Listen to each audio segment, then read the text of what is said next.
دا کخانی د یو بدنیته مولا ده کم چې هره ورځ په دې کوشش کی چې زبا د دې ماشومانو نه د خپل نفس خواهشات څنګه پوره کم.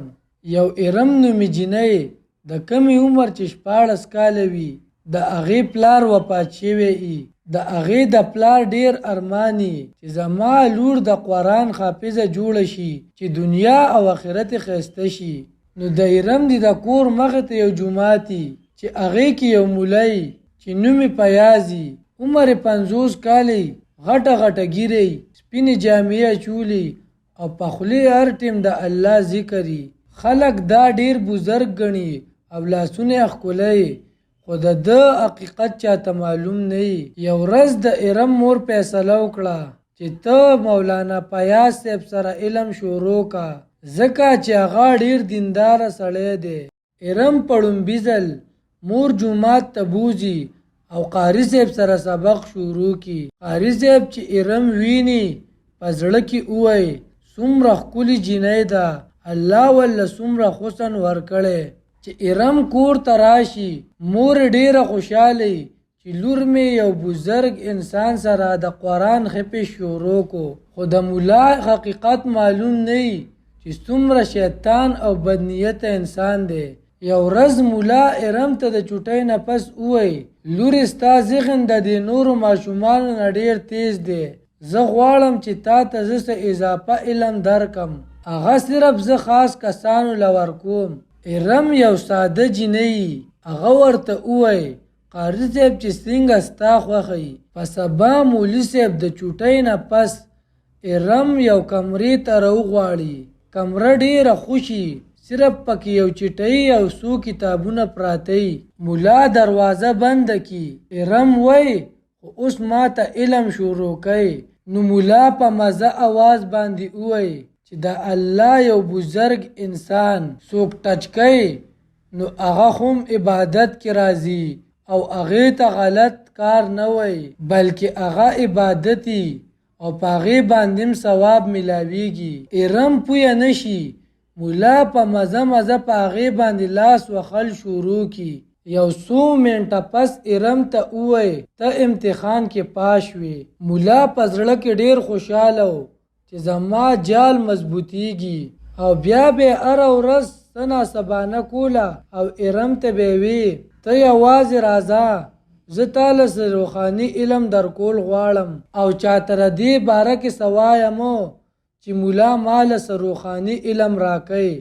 دا به یو رازي د الله د طرفه پتا باندې رحم دی چې زه تا ته یوازې علم خیم. یو ورځ مولا خپل ځان کنټرول نکو او ارم ته وی زما یو خواهش دی.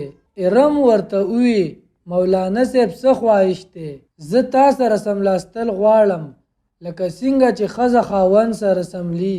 د دې باره کې به چاته څه نه وي او نه به زه چاته څه ویم.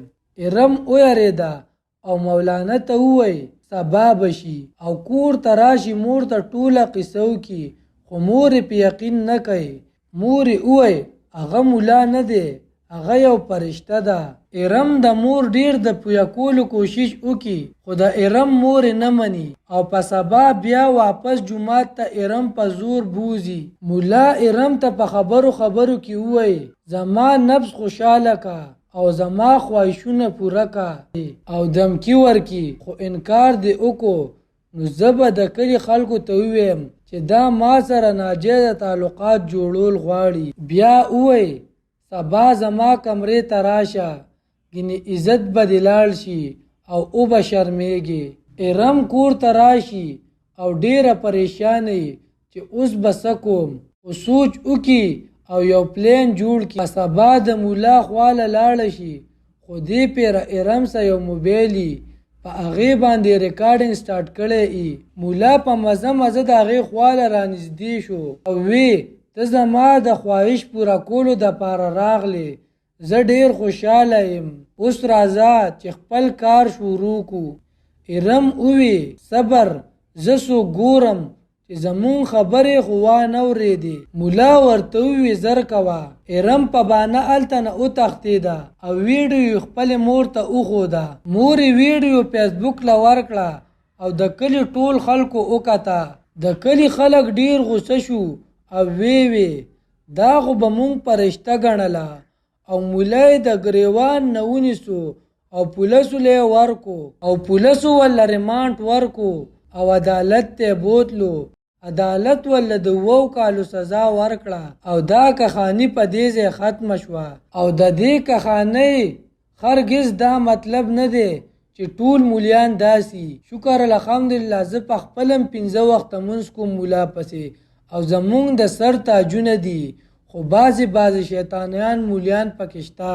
نو زه تاسو ته یو ریکوست کوم د خپلو بچونه لږ تپوس کوئ.